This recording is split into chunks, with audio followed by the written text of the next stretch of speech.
Hello everyone! For today's video, mag-share lang ako sa inyo kung ano ba yung dinagdag ko sa diet ko since I'm 40 years old na. I'm 45 and then health conscious na tayo kasi medyo tumatanda na tayo and meron na rin tayong maintenance kasi meron na tayong high blood.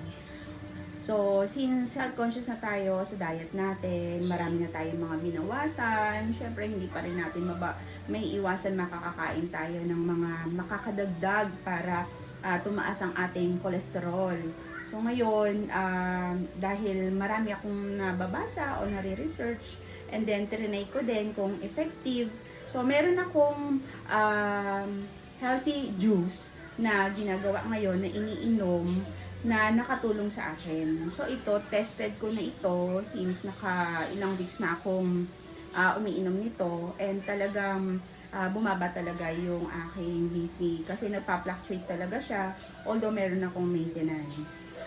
But with the advice of the doctor, pwede naman natin gawin to pero hindi natin kailangan tanggalin ang ating maintenance. Ito yung nakakatulong lang. At least hindi tayo madadagdagan yung maintenance natin, hindi tayo magtatagdag na dosage natin. With this, makakatulong siya para ma-lower natin yung blood pressure, ma-lower natin yung cholesterol para hindi siya tataas.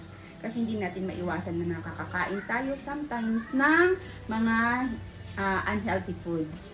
So, ano ba yung i-share ko sa inyo? So, hindi ko natatagalan kasi baka hindi nyo napanoorin ng aking vlog. Ang sinasabi ko sa inyo ay hibiscus tea. So, itong hibiscus tea, usually, pwede siya sa mainit at pwede siya sa malamig. So, since ako hindi talaga ako mahilig sa mainit na tea, kaya ang ginagawa ko ay ginagawa ko siyang juice with ice siya. So, ang ginagawa natin dito sa hibiscus tea, nagpe-prepare tayo for this. Ginagawa natin ay nag-i-stock na tayo sa rep natin using this mga used mason jar. Yan. So, paano kung piniprepare itong hibiscus juice? I-share ko muna kung ano yung healthy benefits ng hibiscus, which is ito yung mga talagang nabasa ko. May mga website talaga akong tinignan kung pare-pareho sila ng study. Ayan. Ang hibiscus tea ay nakakatulong siya para sa immune system natin, nakaka-lower siya ng blood pressure, nakaka-lower siya ng blood sugar, nakaka-lower siya ng cholesterol. And then, meron siya kasing mga healthy benefits dito sa tea na to na makakatulong sa atin. Later, lalagay ko sa description kung saan siya galing at ano yung mga vitamins and minerals na makukuha natin sa hibiscus tea. So, ano ba yung ginagawa ko? Ang gagawin natin, meron ako dito naka-boiled na 1.5 liter na water. So, pag nakapag-boil na tayo ng 1.5 liter na water, ang ginagawa ko lang, sa 1.5, i-add ko ng 6 to 7 na tea bag. Tea. Dito sa na-boiled na water. Yan. Dito ko siya ilalagay. Dito kasi may na-prepare na ako. Show ko lang sa inyo kung ayan, binabad ko na kasi siya. Ayan. Ito siya. Ibinabad ko na siya hanggang maging warm. Para lahat ng makuha niya. Para maging mas ma-concentrated siya. After that, kailangan natin ng honey. So, yung honey na ginagamit ko ay talagang pure honey siya. So, ito talaga ay galing sa province. So, kung pipili kayo ng honey, siguraduhin niyo, i-review ninyo kung talagang pure honey ba siya.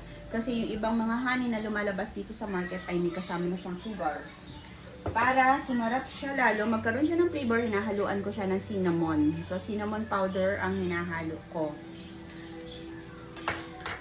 Ito kasi it takes time to prepare, kaya ang ginagawa ko, nagpe-prepare na ako para ilalagay ko siya sa rep. Tapos, before ako pumasok, tsaka pagdating ko sa gabi, kukuha na lang ko sa rep kasi malamig na siya. Kasi ayoko nga siya ng mainit. So, ang gagawin natin, lalagay lang natin dito sa mga mason jar. Yan.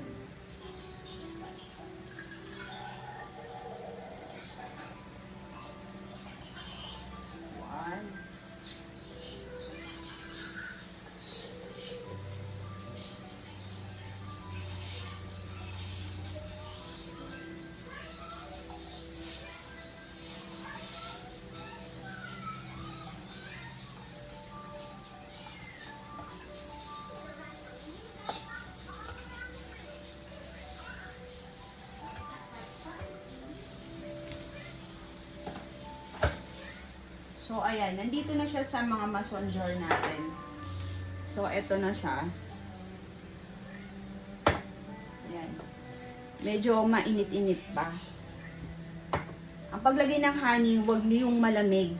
Dapat yung medyo, yung warm pa siya. Kung paglagyan natin siya ng honey, dapat warm pa. Then, nilalagyan ko siya ng honey. 2 kutsara. Tignan nyo ang thickness ng honey. Oh.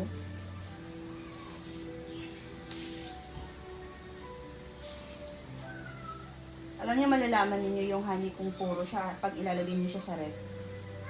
Pag hindi nagbubuo, hindi nagyelo, ibig sabihin, puro yung honey. Ako 2 kutsara nilalagay kong honey kasi gusto ko medyo matamis. Yan. Pero kayo, i-taste nyo kung kulang pa sa inyo yung 2 honey or okay na sa inyo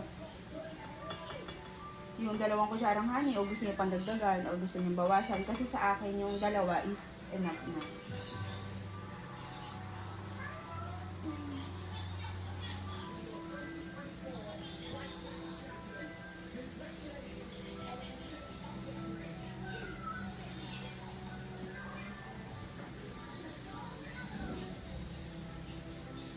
Alam niyo guys, for 2 weeks ako umiinom nito. Yung effect talaga niya sa akin. Kasi di ba may maintenance ako. So nagme-maintenance ako. Minsan tumataas, nagwa 130. Minsan nagwa 140. So pag napapluctuate siya talaga. So syempre ayoko naman nadagdagan pa ulit yung maintenance ko. So okay na ako dun sa isa. And then kasi nagpa-check up ako yung cholesterol ko.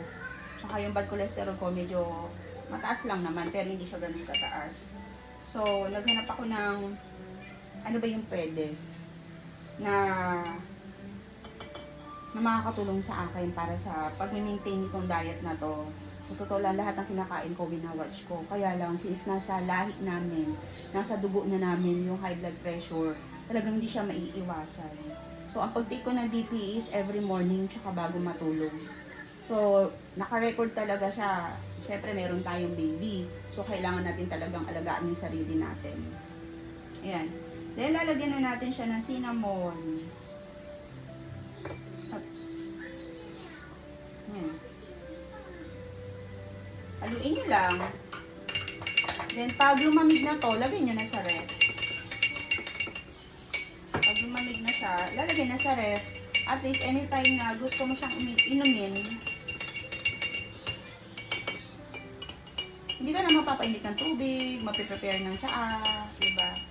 Pero sa mga mamis dyan na gustong uminom ng mainit, yung sanay naman kayo talaga na mag-tsaa, masarap din siya. Sabi ng aking asawa.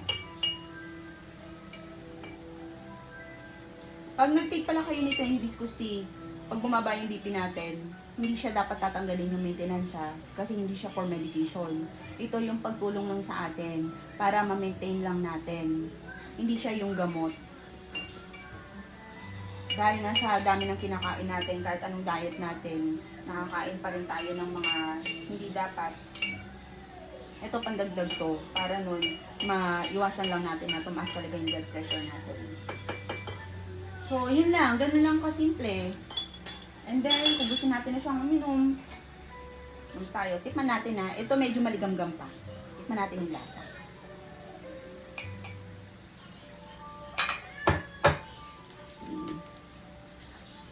Pwedeng lagyan ng yelo kung di ka na makatiis talaga na inumin pagkagawa mo. Katulad yan, di na ako nakatiis kasi ang bango niya.